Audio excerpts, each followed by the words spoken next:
All right, the Audible is on the air. Kim Bokamper, it's the Friday crew. Kim Bokamper, Joe Rose with us here today, and a lot of stuff to get to. If you're watching us Periscope. Look at the boys in the back. They're excited to have everyone back in here. Well, you know why? It's not us. It's the fact that it's Friday. It's Friday. They get to get the hell out of here, and that's it. Get liquored up in a little while. Well, they're all heading going across the street because it's Squatch's last day. Sasquatch, his last day, so they got a little going away party for him across the street. Little Falcon send off over there. Falcon Pub. Yeah, little Falcon Pub send off for those guys. It's a good place to start. That's a nice warm up. Leon, look at Leon. Leon wants to get by. He must have a couple of girls over there waiting for him or something over there. Leon, huh? Maybe. You know, he likes the portly one, so he's probably got a couple big girls over there waiting for him. No problem with that. Hey, everyone needs their love. Everyone needs their love, and no doubt about it. Hey, Joe, a lot of stuff to talk to. Some sad stuff today. It was a tough week. It's a tougher early week. You know, we got the news about one of the all-time great Miami Dolphins, Nick Bokamper, and the troubles that he's facing with dementia, Alzheimer's, all those types of things. The effects of CTE is what they're expecting on that, and then followed up the next day by our good friend Jimmy Kick.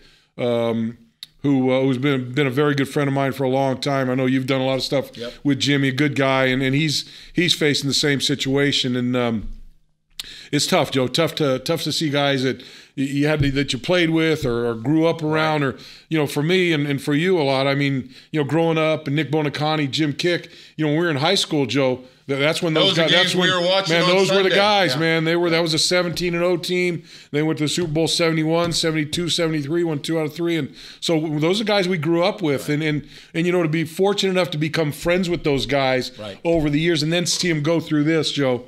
It's one of the stark realities of the dangers of football. And I think the good thing, Joe, the line that I see going through all the comments and everything that people have talked about these guys is the fact that things have gotten better, that they're doing things are in place to try to alleviate some of these problems. Right. Training methods, equipment, the way they practice, all those different things meant to ensure that the game's safer. Much safer. Unfortunately, these guys played at a time when, Joe, look, it wasn't as safe for us as it is for the guys right now. Right.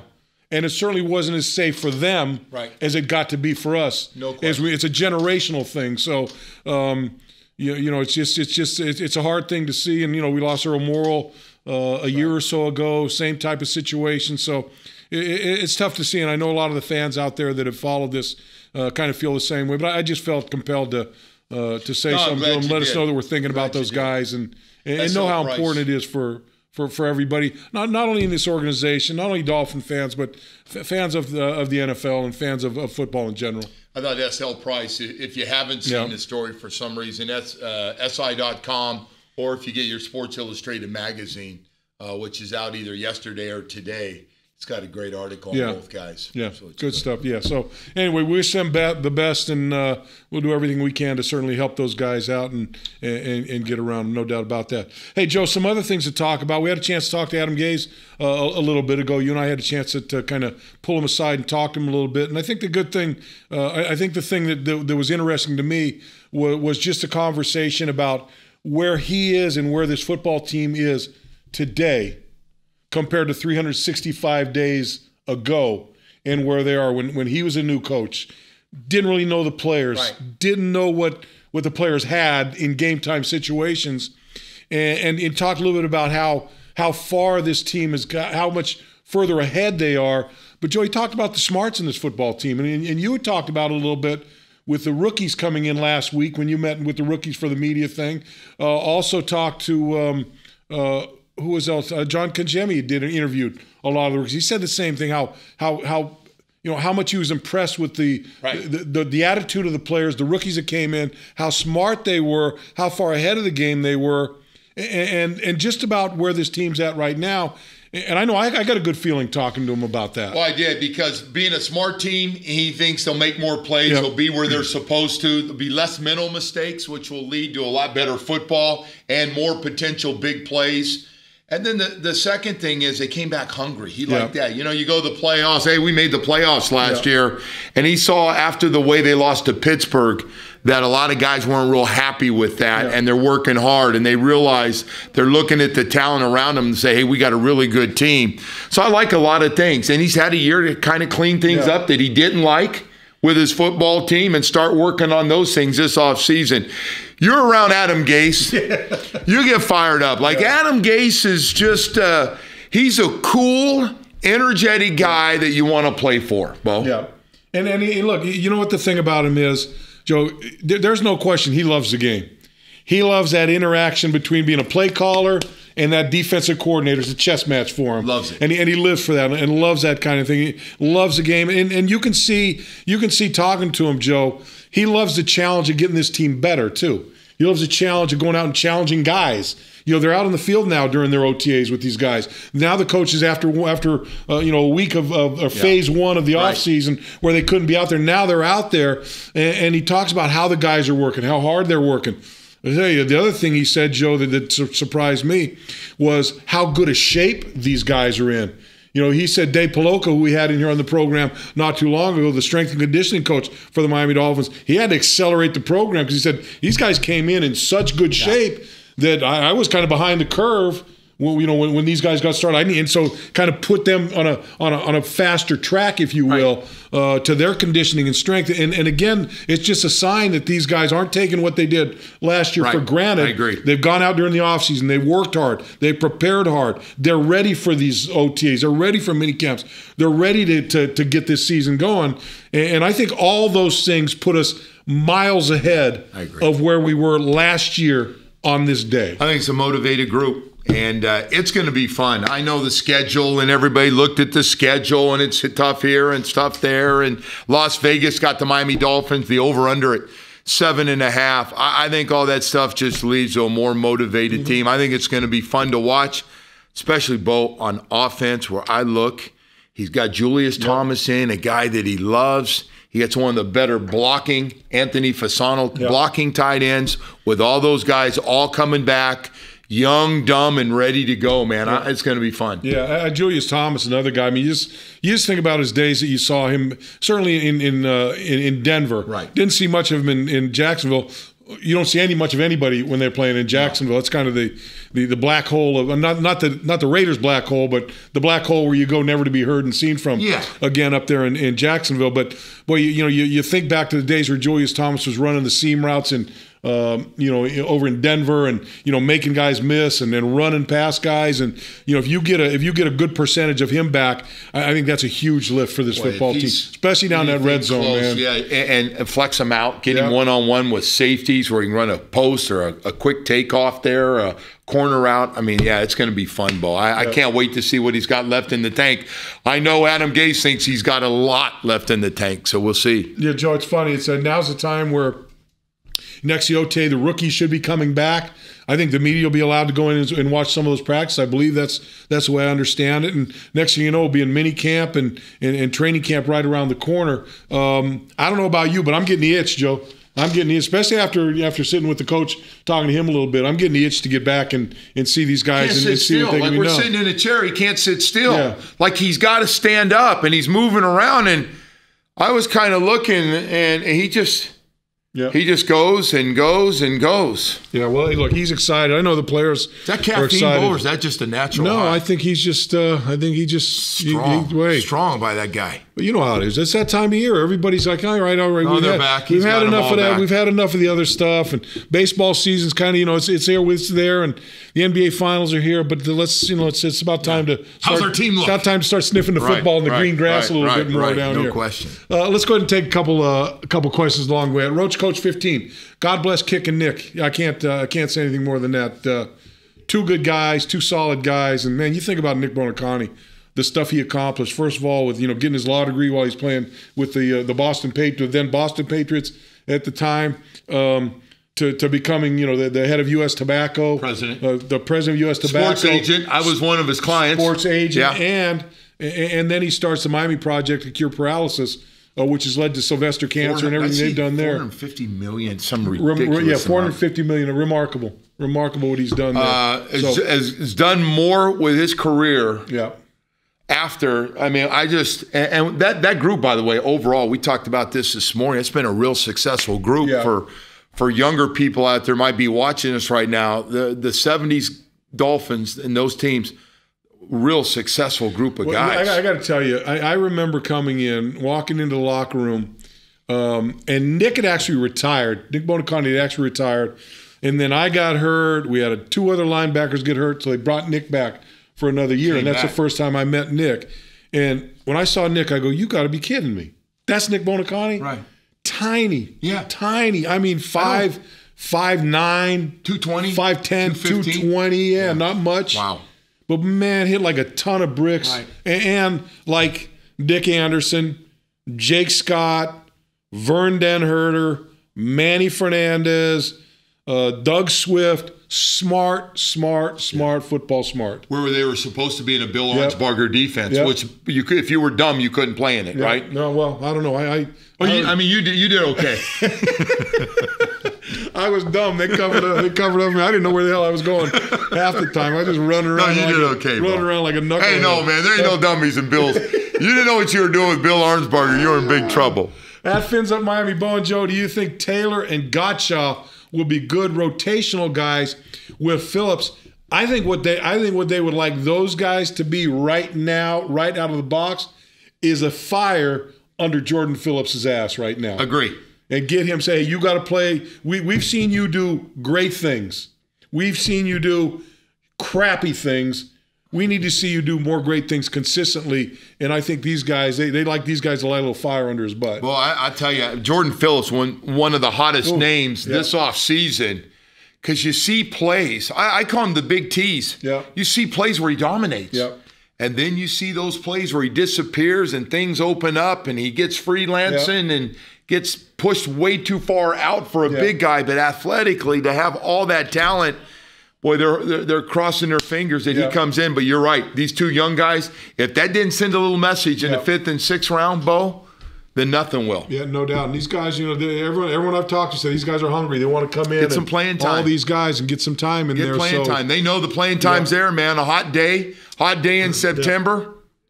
I don't know if both those guys are going to make this football team, but they're definitely going to be. One of them is going to be in a rotation somewhere along the line. One of those guys be in a rotation. For both. Yep, absolutely. At K Beach 2001, over under wins at 6.5. Which and why? Well, I think I've heard 7.5. But whatever it is, they're not giving the Dolphins a whole lot of love when it comes to the over and under. But you know what? I really don't care that much. I don't care that much about that. That became a big story for everybody. Las Vegas and the over/under at 7.5. First of all, Las Vegas makes their odds on how much people are going to bet. They're just trying to get people to put a bet on this one way or another. They want then it'll change and it'll move along in this. But look, I don't know. Look, I'm Joe. I'm of the school much like these guys want these guys to think about it. I know the first game's Tampa at home, and after that, I don't even know. Just play them as they come. Right. They got to get off to a good schedule. They got LA second game. Well, that'd be good. I mean, look, it'd be nice to see them get off to a quick start. I think that big start, that quick start, stack up 3 or 4 wins would be nice. Yeah. Real quickly, go over to London, get the Saints, take care of that game, and come back and really get started. How about this, Joe? When you go in and you look at a league now, or you look at a schedule now where you add a Marshawn Lynch, where you add Adrian Peterson to a football team that struggled last year to play the run, and that running around the blocks that we saw from like a Jordan Phillips or different guys every now and then, they can't do that. This has got to become as hard as a defensive lineman, Joe, to become as disciplined as this team needs to be, because more discipline means more times than not, especially if you're an interior guy, less plays. Right. Less plays that you make, not less plays that you play. But, hey, instead of me kind of throwing the arm over and trying to make a play in the backfield, I need to maintain my position with this guy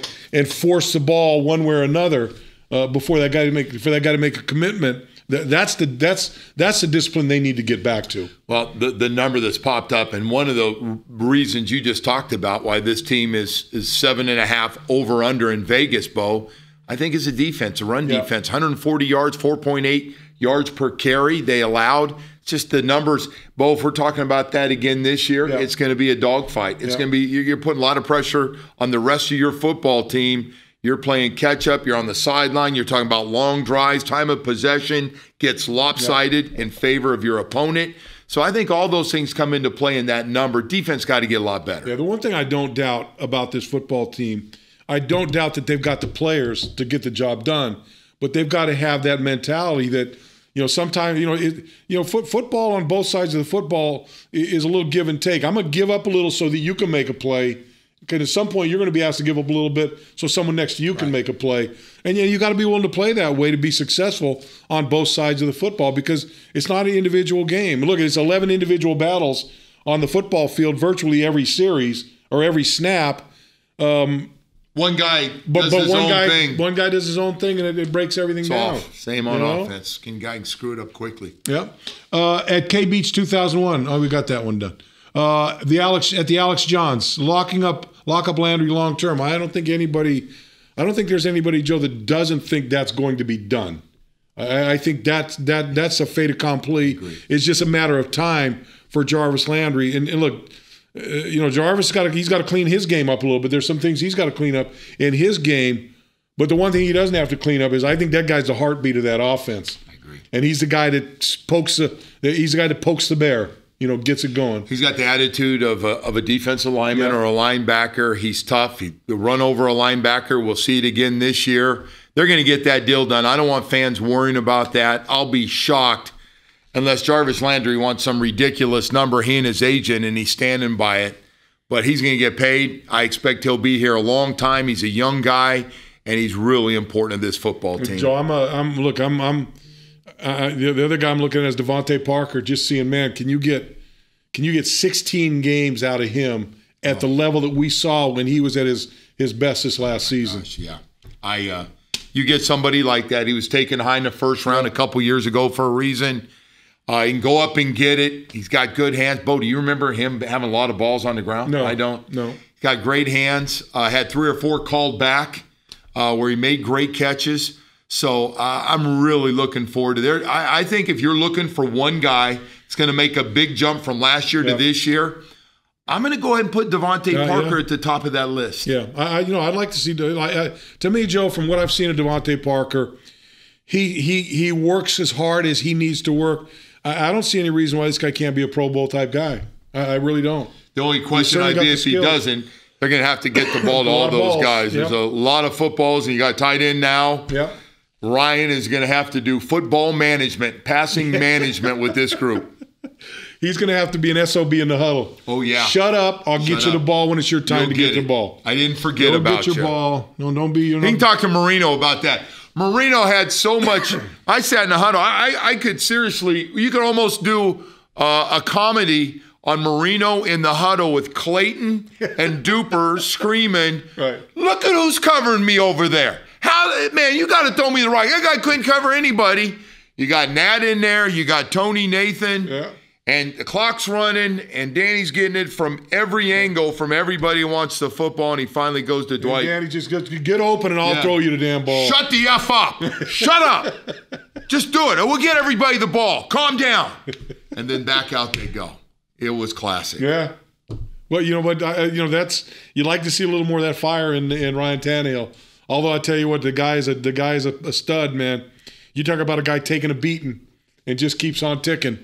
He is a stud. Durable till last year, missing a couple. You're right. At Roach Coach 16, Joe working on the 5 o'clock shadow.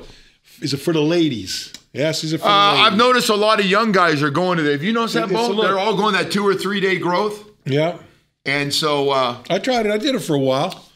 It was okay. It's one thing to color hair, but color in this part is my problem is I could grow it down here.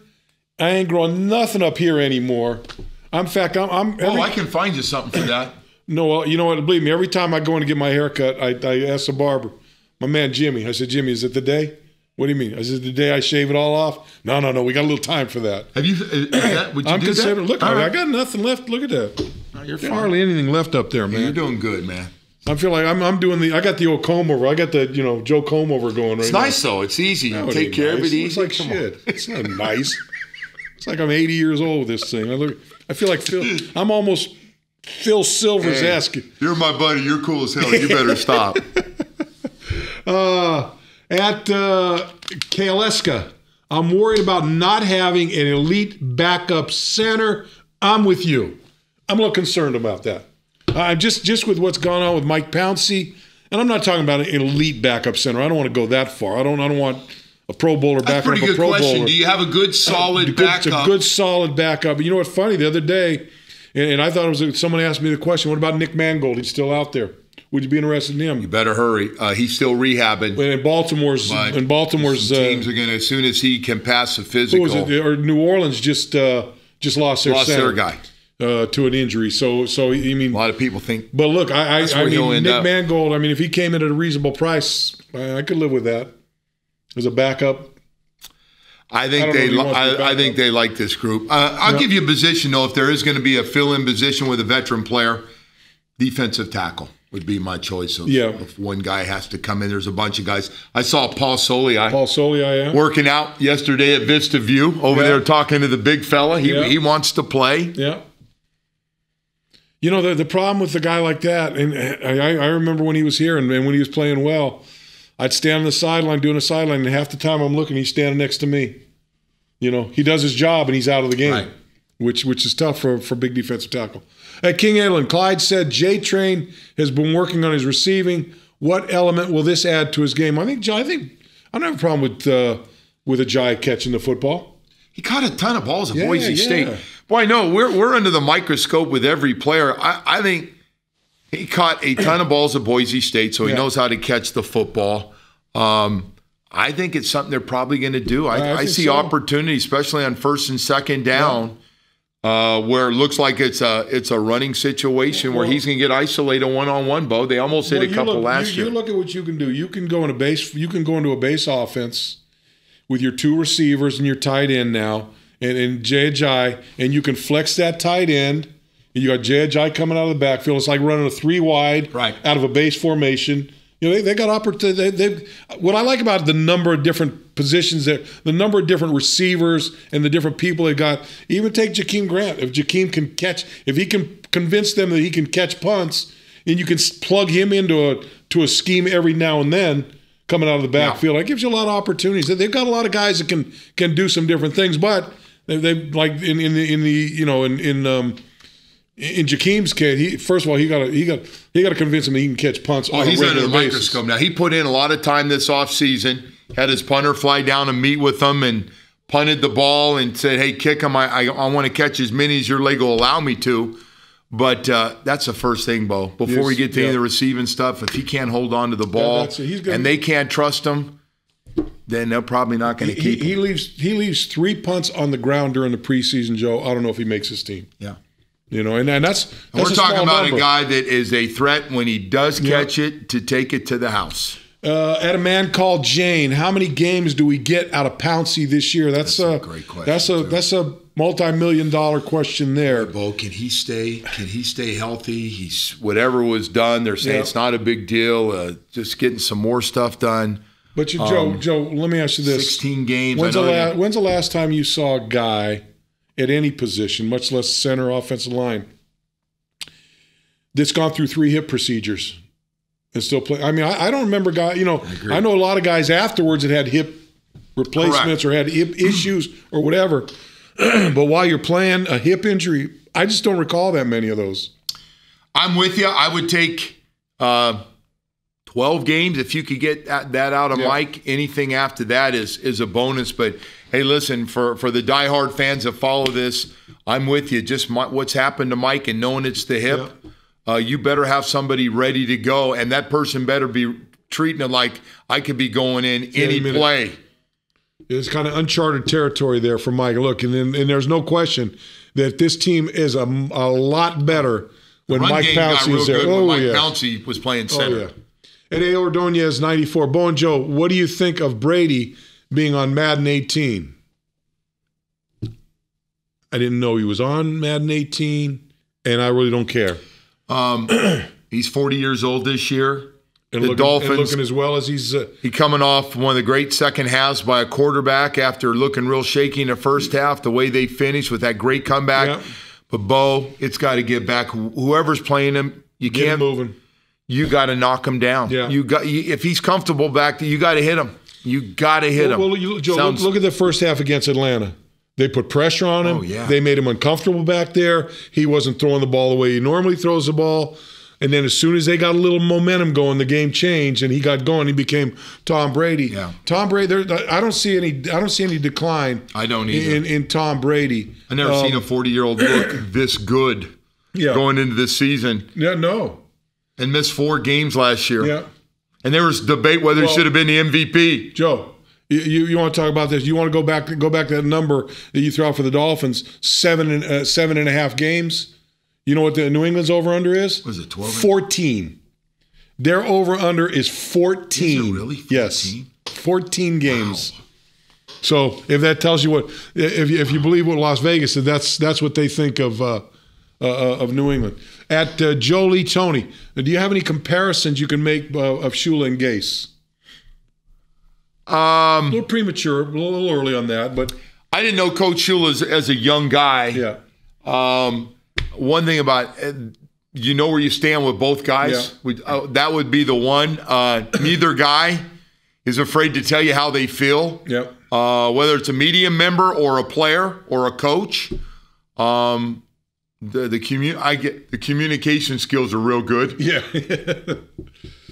The only thing and it's a very small thing to me, watching Adam Gase go from a football team that everyone expected, he expected to be a team that's throwing the ball around, to realizing they got a running back and an offensive line that can run the ball, and he kind of shifted his offense to more of a running game. That's a Shula thing. I think that's a Shula thing. I mean, look at what he did with he had a running game with Zonka and Kick and that offensive line and Merck and those guys. And then you get Marino, he throws the ball. Or give Dave Woodley. I don't even know what that offense we threw out there with David Woodley was, but there was mostly about running. A lot of different things going on there. You remember he came out with the shuffle pass against Gastineau and those guys. I mean, a lot of different David things. Woodley running all over the place. And then you get Danny, and all of a sudden, let's air it out. So, I mean, a guy that adapt. Right. The point I'm making is I think I saw Adam Gase in year one adapt to his personnel pretty quickly, and I think that's something that Coach Shula did throughout his entire career. Well, we need more work from Coach Gase. No question. Before everybody. Joey Bag of Donuts, the Deep Project has RT17 number 2 in deep ball accuracy. I think he was at the top last year anyway for deep balls. He was right there at the top. I remember I don't mind when people critique. 2 years ago, he couldn't throw the deep ball. Right. Bo, you know what's amazing? I don't mind. Like I get it. I know you get it too. Oh, Tannehill, you can't. I go, look, you can say whatever you want, but like you got to stop with the deep ball. He not only improved, he became one of the best players in the NFL, throwing the deep pass last year to all his guys, including Kenny Stills. I don't know how much better he can be. That really improved. Yeah. If I was him, if I was Ryan, I would spend a lot of time looking at Tom Brady.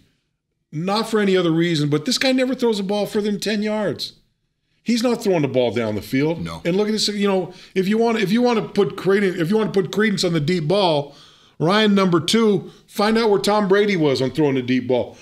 He didn't throw a lot. I'm not talking about the 10-yard slant he threw to Edelman where he ran for 35 more yards or 40 more yards. Right. Or all those types of things. So, at Kevlar 22, this production is amazing. Well, that goes to the fellas in the back there. God, that had to be one of those guys. The boys back there, yeah. Did they really go production? Yeah, they did. They're stroking themselves, Bo. Yeah. At Jay Noose, hey, Bo, last year ESPN and NFL Network football experts projected us to win 4 games. So, F them. Yeah, I'm with you on that one. I can go there. At JNarv87, talking about defense getting better, would it have been better to bring in another defensive coordinator? I don't think so. Well, I didn't like changing the system. I like showing up, being in the system, and just perfecting it, learning more about it. Terminology doesn't change, Joe. The scheme's not going to change. It may tighten up a little bit, but it's not going to change. I think that continuity is something that this team has needed for a long time. So I have no problem with it at all. Adam Gase loves this defense and this style of defense because he said when he played against it, it was really hard to get ready as an offensive coordinator. He loves it. He still loves it. He loved it today again when we asked him about the wide 9-4-3 defense. And it's just got to be played. You got to be smart playing. If you got an assignment, which Bo talks about all the time, he's from Bill Arnsbarger days where if you had an assignment, do your assignment. If you do and everybody does their assignment, we're going to have a lot of success. Yep, no doubt. Light on the dome. I feel you, Bo. Don't know what you feel, but I'm with you. At Tyler Durden 5, Marysville High School, Joe Rose. What was Maryville High School? Marysville High School Indians. The Indians. Yeah, outside of Sacramento, about 40 minutes, Yuba City, Marysville. Colors? Orange and black. Ooh, like Cincinnati Bengal colors. Yeah, no, you're right. That's exactly right. It was. Yeah, that's right. Marysville High School Stadium, everything was Marysville High School. And who was your biggest big rival? Yuba City. Yuba City. Across the bridge. Right across the river. And there's a lot of bad blood across the Yuba River. We had that. Milpitas High School, Air High School. That was a... We didn't like each other. That was a battle. But we called them the rich kids. At J News, we're going to wrap it up after this. Bo, you guys need to mark today as Neon the Man Leon Day. Neon the Man Leon Day. Hell no. Where's Squatch at? Send Squatch in here. Come on in here. Squatch is the last day. He's heading back. Man. He's heading back to the. He's leaving South Florida. He's heading to the Midwest. Oh, listen to him. I heard him do a little Jeff Ireland. Come around. Did you hear here, that little Squatch. Jeff Ireland? I heard it. We got a bunch of 3s, 4s, and 5s, or 4s, 5s, and 6s. We got some 1s, 2s, and 3s. Squatch, Sasquatch, the man, leaving. Excellent job by you, Sasquatch. Thanks. We're going to miss Appreciate you. it, Kim. We'll see you when we get to Kansas. Next time we go to Been Kansas fun. City. We'll see. We may see you in the gutter, but we'll December see you 24th. December 24th. Oh, that's we'll right. be That's there. when we play Day there. before the Christmas. We come to your place for Christmas. No, maybe. Who dinner? knows? We'll see. Is this about lady you're in love? Maybe not. Maybe. It is. Never know. Huh? Look at Might that have guy. a little better luck than Trey. Look at him, though. You guys got to have ladies. You got to be beating the ladies off with a stick. I don't know about that. No, you're a good-looking guy. No, well, thank you. I hear some laughter out there. Who does better with the ladies, you or Trey?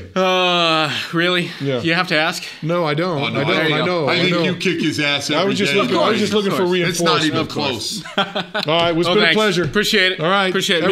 Everyone say goodbye to Squatch before he goes. Appreciate it, Joe. Can you hear him? Can you hear them all? They're all from coast to coast down to from Cheers Australia, London. They're all saying goodbye to Squatch. We're going to say the same thing. And we're going to say goodbye to you. Bang. We'll be back on Monday. That's going to give him a bang, bang. Bang. Have a good one, all. Oh, jeez.